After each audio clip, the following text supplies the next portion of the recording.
Praise the Lord, glory to God. Purihin po ang Panginoon. Ngayon ay June 19, 2024 po. Purihin po ang Panginoon. Yan, let us pray. Heavenly Father, the God who has the divine power over everything, thank you for seeing the beauty of your creation. Thank you for the life that you have given us. Thank you for your mercy and grace. Father God, what is life if we are not connected with you? You are the source of our strength. Apart from you, we cannot do anything. Forgive us in our weaknesses. Father God, this world that we are in are trying to take us away from you. Lord, we pray that our faith will remain steadfast. We pray that our faith will not be shaken of things in this world. May we be comforted of your promises. We pray for complete healing of those in bed of sicknesses. Father God, though we know that you know every single thing we need, we humbly ask you to provide for us. We pray for deliverance for everything that holding us back in our faith. May your Holy Spirit guide us every day for us not to stumble. We pray for the victory in everything that we do. In Jesus' name we pray. Amen. Glory to God po. Bati po tayo ng happy birthday. Ano ba? Yan. Next year may aircon. Mabubuksan na natin yung aircon by the grace of God. Abatas bigla malamig naman, di ba? Happy birthday to June Marie Oaks. Happy birthday to Jeremy Bagsik. Happy birthday to Danilo de los Santos Samonte. Happy birthday to Odette Nagil. Happy birthday to Rosemary Balteras Ramos. Mainit. Happy birthday to Risa Gutierrez. Happy birthday to Indangan Jans Merontos. Happy birthday to Chardit Suelo Angeles Andales.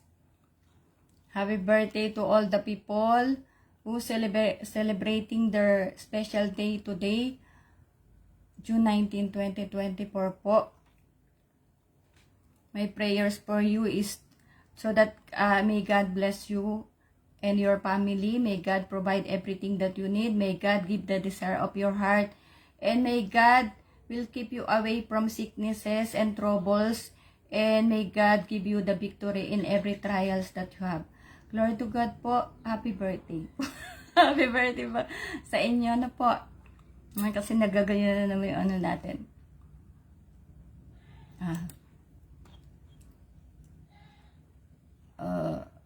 Ito po. Ayan, thank you again and again and again for those people who are sharing my reels, my videos, supporting me in my FB Live. Ba't lagi makati ilong ko? Thank you po. God bless all of you. Yan. Yan lang maano ko sa inyo mag-thank you and ayan. May God bless you always. And if you have noticed, init. If you have noticed, I share again the cross of Calvary because I shared last night. Because last night, I tried to download the last day of the tribute camp, June 16, 2024 po. I think I tried to download that one long back, maybe a week ago. Yan. But since it is very, very long, if I'm not mistaken, I didn't download it anymore because I didn't download. Dami pa paliwanag. Basta hindi ko na siya din-download. Yan po. And yesterday, I tried to download that last day. And I tried 5 times and same is showing. Yun po yung cross of Calvary. So what does that mean? Talagang malapit na po. Jesus, our Lord and Savior Jesus Christ is coming very, very soon. So that's what I'm thinking, no po. And so whenever God will ask me to share that cross of Calvary video 40 seconds, then I will do. So Jesus Christ is coming back very soon. The least we expect, so be ready. Yan po. 5 beses. Yan. At pag nakikita ko na yung ano, alam ko nilalabas eh. So, pero tinry ko pa rin. I tried so several times, but still the same is coming. So, what I did, I shared, maybe, I said maybe this is God's message to share it. So, I didn't think twice, I just share it. Okay. Only I thought about the title. So, I came up with the title, Happy Rapture. Okay po. So, in my opinion, na po. Kasi nga, bakit lagi ako pinapapakitaan ng cross of Calvary na yon, di ba? So, hindi naman ako minumulto, na po. So, glory to God, that's why I shared it. And I have mentioned in my FB Live before, I had this conversation with my son, telling him, my son Jeron, isa lang naman ang anak kong lalaki, no po. So, telling him, are you not sad because you are still young? And now here we are in the last days. He bluntly says, no worries, mommy, as long as we will be in the rapture. Yan po. Yun, nakawento ko na yung before na, sabi ko nga na, anak, di ka ba nalulungkot? Ang bata-bata pa po, tapos bigla magra-rapture na, diba? So, sabi niya, okay lang yun, mami. Basta sure na nasa rapture ako, okay na yun. And, he even told me, eto ngayon ko lang sasabihin, the first time I will tell you, he told me, actually, mommy, I do not anticipate anymore that I will be in college. I was shocked. I just told him, only God knows. Yan po, sinabi talaga niya sa akin the same time, that, I do not expect anymore that I will be in college. So, only God knows po yan. We cannot period anything, na po, put period anything. Only God knows of what will happen tomorrow, or if, you know, if it will happen to be that we will have more years to come in this world, na po. So, only God knows. No one knows. And in Matthew 24:22, New International Version, if those days had not been cut short, no one would survive. But for the sake of the elect, those days will be shortened. I think na-share ko na to. Pero kinuha ko po yung Tagalog. Mateo 24:22. At kung hindi pinaikli ng Diyos ang maaraw na iyo, walang taong maliligtas. Ngunit alang-alang sa mga hinirang, paikiliin ng Diyos ang mga araw na iyon. Lord to God po. Honesty is the best policy. No po. Yan, huwag kayo magagalit sa akin. Okay po. Because we are in the end times and we do not want, as I said before, we do not want pabebe. We do not want no more pabebe these days because we are in the end times. No po. So, honesty is the best policy. The elect that he was referring in that verse are those people who accepted and will accept him as their Lord and Savior. Savior po. Those who does the will of his Father in heaven, and those that are blessed to be called as the children of God. Glory to God po. Shout out po ako kay Sister Anita Aquino. Na po. So, kailangan malinaw na tayo na ano ba yung, kaya inaaral ko rin talaga din po. Yes, the Holy Spirit, by the grace of God, the Holy Spirit is helping us, but because we are in the last days, I want to be honest as possible and ano ba yun? Straight to the point as possible. No po, para, because I told you before, even when I was not in the faith, I thought of every single word of God is for me. Yan, na I'm going to share it, and then I don't understand. Yan, so yun pala, now that we are by the grace of God, we are in the faith, and by the grace of God, we are getting stronger in the faith because we are hearing the word of God from the sent ones of God. That is why the Spirit of God is, is helping us to understand each and every word of God that we hear and we listen. No po.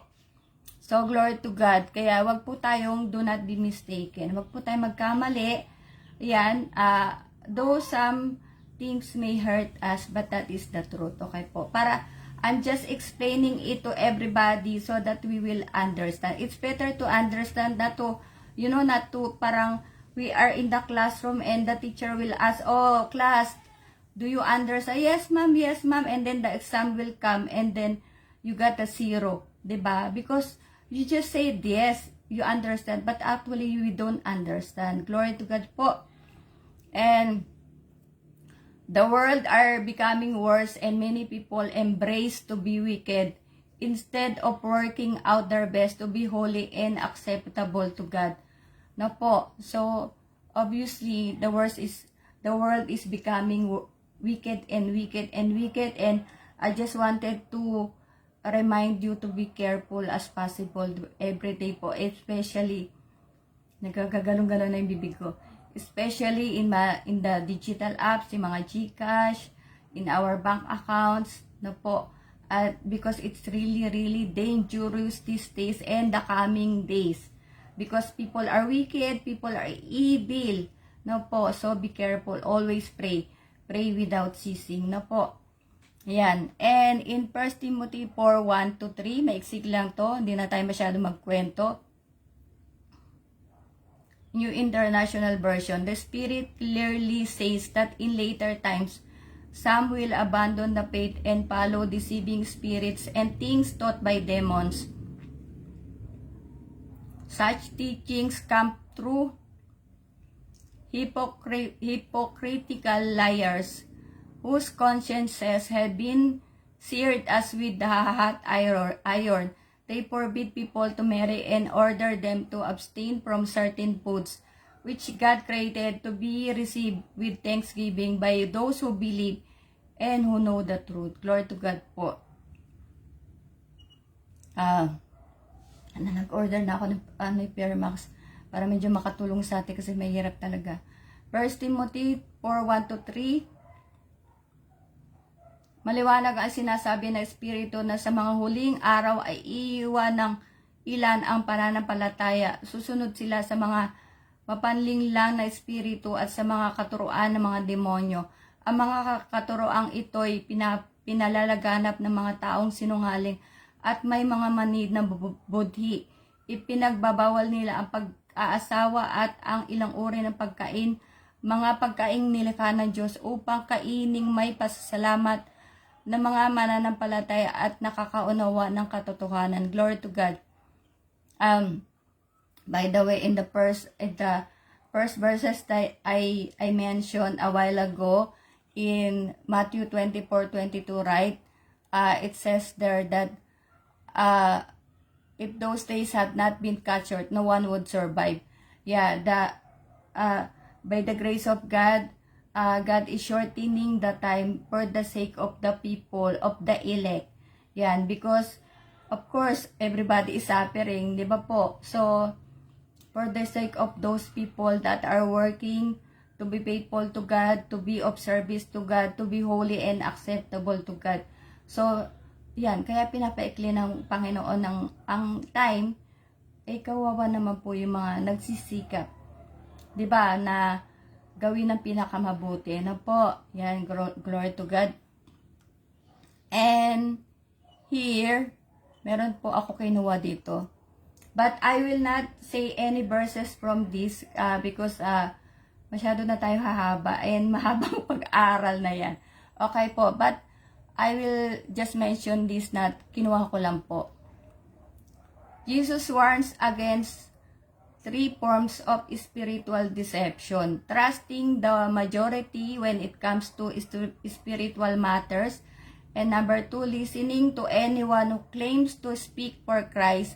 And number 3, merely agreeing with Jesus instead of acting on His words. Yung number 3, you just agree if you understand, but the truth is you do not understand. You understand, but there is no action. Faith without action is dead. No po. And number 1 and number 2, trusting the majority when it comes to spiritual matters. So, that's why we should discern. Diba? We should ask God for the discernment of the of the truth, because a lot of people, they may deceive us. They are trying to, distort the word of God, the truth, and they are trying to take us away from God and from the truth. No po. That's why we should always guard our hearts, our conscience, our faith. No po. Dahil mahirap po tayo maloko. Di ba? Ang daming you remember this one, I think two barrio or two places, provinces that somebody claim as parang Jesus Christ yata yun, di ba? I cannot judge them, but that person told them that the end of the last days, the end of time, the end of the world is coming, and those people, they become afraid, nataranta na, di ba? Tas he told them to come to that, to that place, and what was happened to them? They are tortured, they are being married to young people, or kung saan na lang sila na pinagawa, di ba po? So, do not be mistaken, do not be deceived by evil spirits. At totoo na yan, hindi na joke yan, di ba po? So, we should always guard our faith, and always listen to the word of God from the sent ones of God. At always ask wisdom from God. Diba po? Para hindi tayo maloko-loko. Diba? So, glory to God. Let us pray. Father God, once again, thank you for your word. May your word serve us always the light in our path. Lord, we pray for the wisdom and understanding, especially these days. We pray not to let us deceive by evil spirits around us, trying to take us away from you. We pray for your protection. We pray that we can strongly discern the work of evil in our life. We claim healing and blessing, Lord. This is our humble prayer. In Jesus' name we pray. Amen. Glory to God. And I want to add this also, that do not let anyone destroy you because the evil are going to try to destroy our faith. So some people, yung iinisin ka ba, 'di ba? Some people, they will do everything just to take you away from your faith. Yan po, all those things, we know those things are from evil, 'di ba po? Na talagang tayo lalansihin para lang maagaw ng kaaway. So yan po, mag-ingat po tayo, and again and again and again, tomorrow is not a promise. Okay po? So we can again, I humbly say that I'm part of the Pentecostal Missionary Church of Christ in the Fourth Watch. You can visit any Fourth Watch church around the globe, more than 1,500 around the globe, and 74 countries po. So just check in pmcc4w.org. Po, if we really want to be saved, if we really want to secure our eternal, that we will go to eternal heaven, we should act now. Don't wait for tomorrow. Tomorrow is not a promise. Di ba po? So, glory to God. I'll see you all tomorrow. God bless us all.